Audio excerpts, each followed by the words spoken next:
ആ ഗുണ്ടകളെല്ലാം മണിക്കൂറുകൾക്കുള്ളിൽ ജാമ്യത്തിറങ്ങിപ്പോയി സർ. അവർക്ക് വേണ്ടി ക്യൂ നിൽക്കുകയാണ് ആവശ്യക്കാർ.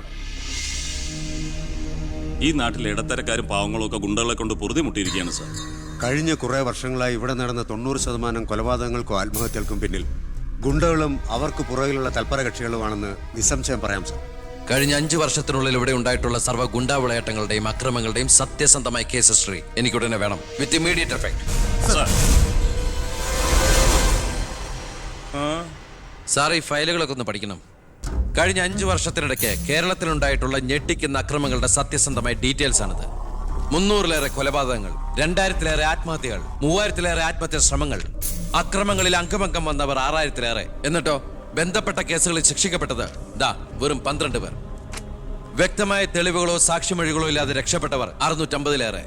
ഇനിയും പോലീസിന് കണ്ടുപിടിക്കാൻ പറ്റാത്ത കേസുകൾ 100-ലേറെ. ഇതൊക്കെ ആ അവറാച്ചനും അതിനു മുമ്പ് പ്രതിപക്ഷവും ഭരിച്ചിരുന്നപ്പോഴാ.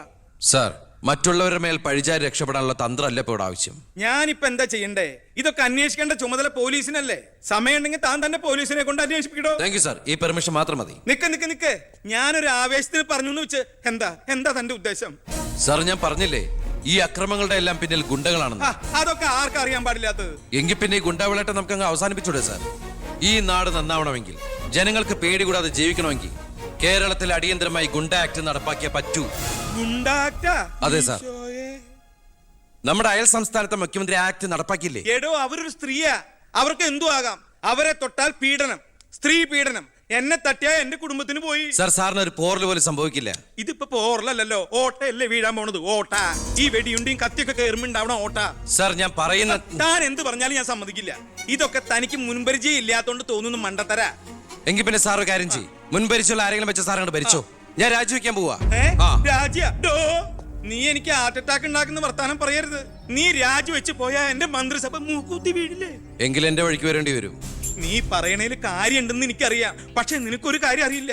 ഇവിടുത്തെ എല്ലാ രാഷ്ട്രീയ പാർട്ടികളുടെയും നിത്യോപയോഗ സാധനങ്ങളിൽ ഒന്നാണ് ഈ ഗുണ്ടകൾ. അതുകൊണ്ട് ഭരണകക്ഷിയും പ്രതിപക്ഷവും ഇതിന് സമ്മതിക്കില്ല. ഈ ബില്ല് നിയമസഭയിൽ പാസ്സാവൂല. അറിയാം സാർ, ആദ്യം നമുക്ക് മന്ത്രിസഭ കൂടി തീരുമാനിക്കാം. ഗവർണറെ കൊണ്ട് സ്പെഷ്യൽ ഓർഡിനൻസ് പുറപ്പെടുവിച്ച് ഈ ഗുണ്ട ആക്ട് നടപ്പിലാക്കാം. എന്നിട്ട് 6 മാസത്തിനുള്ളിൽ നമുക്ക് നിയമസഭയിൽ പാസ്സാക്കിയെടുത്താൽ മതി. 6 മാസം മതി എനിക്ക് കേരളത്തിലെ സർവ്വ ഗുണ്ടായുസം തുടച്ചു നീക്കാൻ. Thank you sir. എനിക്ക് വേണം.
ഇതാ ചാവി. എന്നാ ഞങ്ങൾ ഇറങ്ങട്ടെ. ഓ ആയിക്കോട്ടെ. ഈ നാട്ടിലേക്ക് വരുമ്പോ മനസ്സ് നിറയെ സന്തോഷായിരുന്നു. ഇപ്പൊ ഇവിടുന്ന് പോകുമ്പോ എന്റെ നെഞ്ചു നീറുക. എന്റെ മോൾക്ക് വന്ന മഹാഭാഗ്യം ഞാനായിട്ട് തട്ടിത്തെറിപ്പിച്ചല്ലോ എന്നോർക്കുമ്പോ ഇന്നിപ്പോ മഹാറാണിയെ പോലെ കഴിയേണ്ട നീ 100 വട്ടം ശപിച്ചിട്ടുണ്ടാവില്ലേ ഈ അമ്മയെ? ഇല്ല അമ്മേ, അർഹിക്കാത്തത് ആഗ്രഹിക്കരുതെന്ന് കുഞ്ഞുനാളോട്ട് എന്റെ അമ്മയല്ലേ എന്നെ പഠിപ്പിച്ചത്. അമ്മ കേറ്.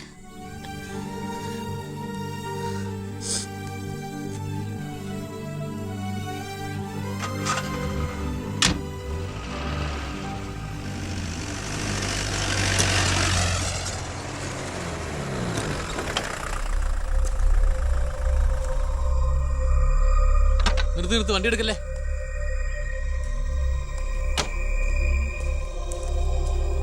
എന്താ പെട്ടെന്ന് ഇങ്ങനെ ഒരു തീരുമാനം? സ്കൂളിൽ ടെമ്പററി പോസ്റ്റ് ആയിരുന്നല്ലോ, അത് കഴിഞ്ഞു. ഇനിയിപ്പോ ആരാ ഉള്ള ഇവിടെ? ഞങ്ങൾ പോവാ നാട്ടിലേക്ക്. ഞാൻ ആ പഴയ പോസ്റ്റ് പെർമനന്റ് ആക്കി തന്നാലോ? വേണ്ട, എനിക്ക് പേടി എവിടെ ജീവിക്കാൻ. അവിടെ ചെന്ന് 10 കുട്ടികൾക്ക് ട്യൂഷൻ എടുത്തിട്ടാണെങ്കിലും ഞങ്ങൾ ജീവിച്ചോളാം. ഞാൻ അതല്ല ഉദ്ദേശിച്ചേ. അന്ന് ദേവികമ്മ ചോദിച്ച ചോദ്യങ്ങൾക്കൊന്നും എനിക്ക് മറുപടി പറയാൻ കഴിഞ്ഞില്ല. കാരണം പറയത്തക്ക പണിയൊന്നും ഉണ്ടായിരുന്നില്ലല്ലോ. ഇപ്പം എനിക്ക് ചെറിയൊരു ജോലിയുണ്ട്, ഇവിടുത്തെ ഹോം മിനിസ്റ്ററാ. സ്ഥിരം ജോലിയൊന്നല്ലെങ്കിലും 2 വർഷം തികച്ച MLA പെൻഷൻ കിട്ടും. പിന്നെ ഒരു ജോലി തനിക്കും കൂടി ഉണ്ടെങ്കിൽ ഒരു കുടുംബം സുഖമായിട്ട് കഴിഞ്ഞു പോക്കോളും. എന്തൊന്നും മിണ്ടാതെ രണ്ടുപേരും. മന്ത്രിയായെന്ന് കരുതി എൻ്റെ ഇഷ്ടങ്ങൾക്ക് മാറ്റമൊന്നും സംഭവിച്ചിട്ടില്ല കേട്ടോ. അമ്മേ, ഒരിക്കൽ കൂടി ഞാൻ ചോദിക്കുക, എനിക്ക് കല്യാണം കഴിച്ച് തന്നൂടെ ഇവിടെ?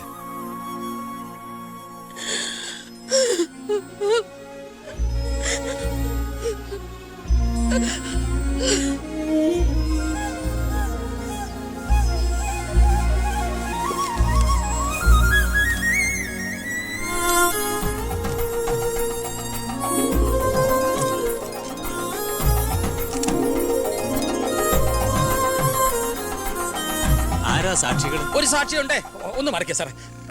ജോസഫ് വർക്കി, കുണ്ടാലി തെക്കേതിൽ, ചിറ്റാരിക്കര. ഈ ധന്യ മുഹൂർത്തത്തിന് സാക്ഷിയാകാൻ ഒരവസരം എനിക്ക് തരണം. ദാ ഇവിടെ. അങ്ങോട്ട് മാറി നിൽക്കണോ? മാറിയിക്കാൻ പറഞ്ഞപ്പോ ഓക്കെ. തട്ടിപ്പും വെട്ടിപ്പും ഒക്കെ നിർത്തി ഇനിയുള്ള കാലം ഒരു നല്ല മനുഷ്യനായിട്ട് ജീവിക്കണമെന്നാണ് എൻ്റെ ആഗ്രഹം. നല്ലതാ. മന്ത്രിയോടൊപ്പം നടന്നില്ലെങ്കിൽ വീട്ടിലും നാട്ടിലും ഒരു പട്ടിയുടെ വില പോലും എനിക്ക് കിട്ടില്ല. എന്നെ കൈവെടിയരുത്. ഞാനൊന്ന് ആലോചിക്കട്ടെ. എന്താ ഈ പത്രക്കാരും പോലീസുകാരും കാണിക്കുന്നേ? മന്ത്രി വൈഫ് ഒന്ന് പുറത്തേക്ക് ഇറങ്ങിക്കോട്ടെ. ഇന്നത്തെ കൊരകന്റെ പൂമാല കിട്ടിയ പോലെ തിരക്ക് ഉണ്ടാക്കണ എന്താന്നാ ഞാൻ ഉദ്ദേശിച്ചേ.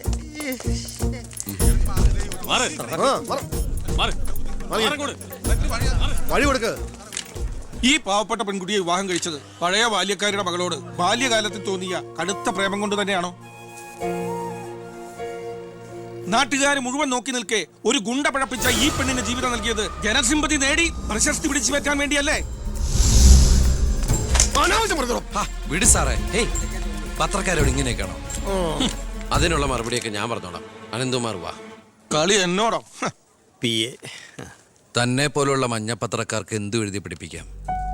സ്വന്തം കൂടപ്പിറപ്പുകളുടെ കിടപ്പറ കഥകൾ വരെ.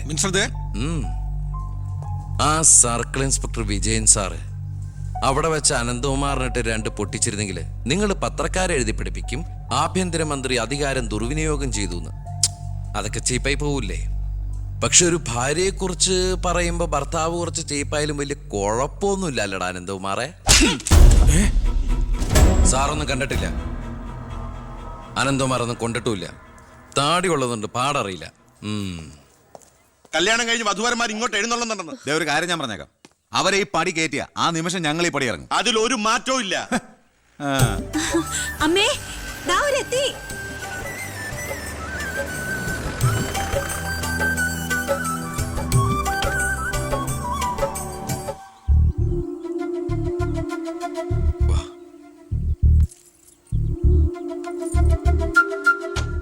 IAS IPS കാരും കയറി വന്ന ഈ വീട്ടിലേക്ക് ഇവിടുത്തെ വാലിക്കാരിയുടെ മോളെ കെട്ടിക്കൊണ്ട് കയറി വരാൻ നാണമില്ലേടാ നിനക്ക്? ഈ കെട്ടിലമ്മേ മന്ത്രിമന്ദിരത്തിലേക്ക് കെട്ടി എഴുന്നള്ളിക്കാൻ വരുന്നില്ലേ? അതെ, അത് തന്നെയാണ് ഉദ്ദേശം. ആഭ്യന്തരമന്ത്രിയുടെ ഭാര്യ മന്ത്രിമന്ദിരത്തിൽ തന്നെയാ താമസിക്കേണ്ടത്. അല്ലാതെ അച്ചുവീട്ടിൽ അട്ടിപ്പേറി കിടക്കുന്ന ഭർത്താക്കന്മാരുള്ള സ്ഥലത്ത് ഞങ്ങൾ താമസിക്കുമെന്ന് കരുതിയോ? ഇപ്പൊ ഞങ്ങളിവിടെ വന്നത് എന്നെ സ്നേഹിക്കുന്ന എന്റെ അമ്മയുടെ അനുഗ്രഹം വാങ്ങിക്കാനാ. വാ മോളെ, വലതുകാല് വെച്ച് ഐശ്വര്യമായിട്ട് കയറി വാ. ആ പടി ചവിട്ടി പോരുത്.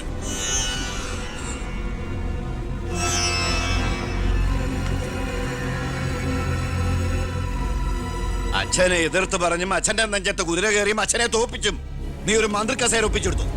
ആ പക മനസ്സിൽ കിടന്ന് നീറുമ്പോഴാ എനിക്ക് കണ്ണെടുത്താ കണ്ടുകൂടാത്ത ഒരുത്തിയുടെ കൈയും പിടിച്ച് നീ കുടുംബത്തിലേക്ക് കയറി വന്നിരിക്കുന്നത്. നീ മന്ത്രിയാണ്, എനിക്ക് പുല്ലടാ. അച്ഛൻ ചവിട്ടി പുറത്താക്കി പത്രക്കാരെ കൊണ്ട് എഴുതിക്കാണ്ട് ഇറങ്ങി പോരാടുന്നു. നിങ്ങൾ എന്തൊക്കെയായി പറയുന്നേ? നീ മുണ്ടി പോരുത്. അമ്മേ, ഇതൊക്കെ പ്രതീക്ഷിച്ചുകൊണ്ട് തന്നെയാ ഞാൻ ഇവളെയും കൂട്ടി ഇങ്ങോട്ട് വന്നത്.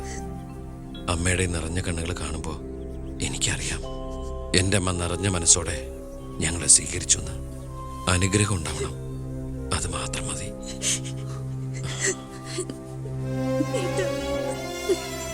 വാ.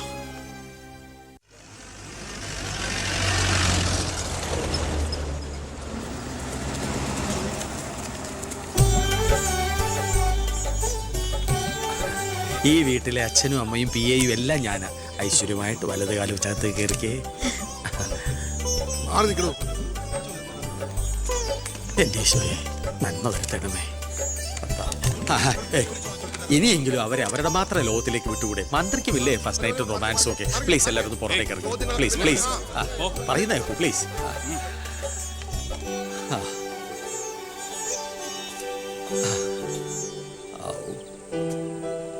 ജോസഫേട്ടാ, മന്ത്രി എങ്ങോട്ടാ ഹണിമൂണിന് പോകുന്നത്?